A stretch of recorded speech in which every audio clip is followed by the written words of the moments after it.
At Dad's birthday, my sister said I'm the only one with bank access. Everyone smiled. I said, Dad, should I tell them who the bank called? His face blanched. My sister screamed, called about what? My sister didn't wait for the candles or the blessing. She stood up at Dad's birthday dinner, lifted her glass, and said she was the only one with bank access, loud enough to turn every head, sharp enough to slice the room in half. No whisper, no hesitation, and everyone smiled like her brag was something to be proud of. Dad didn't. His hand shook barely, but I saw it. I didn't argue. I didn't correct her. I just held the weight of the bank's earlier call and realized our family was seconds from breaking open. Tell me, what would you have done?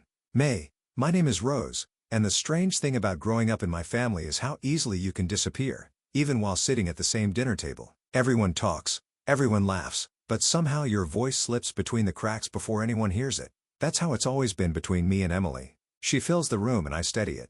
She performs and I make sure the pieces behind her don't fall apart. People assume I'm quiet because I'm shy. The truth is quieter than that.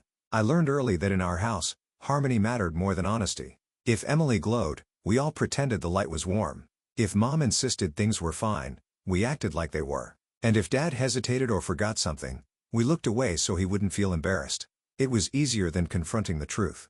Still, Dad and I had our own kind of rhythm.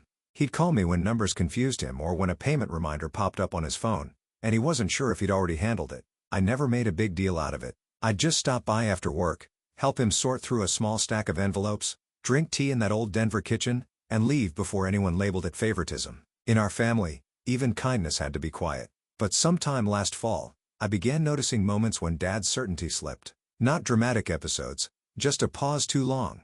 A forgotten detail he would have nailed before a question repeated shortly after being answered.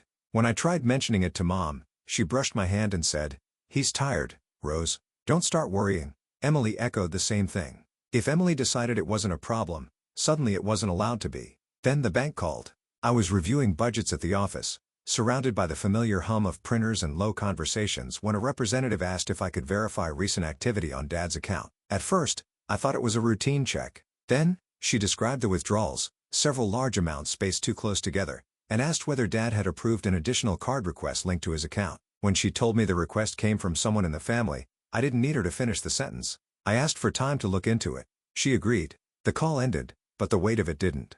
I planned to speak to Dad privately before his birthday. I rehearsed how I'd bring it up gently without making him feel cornered. I even wrote the questions down, folded them into my planner, like a small promise to myself.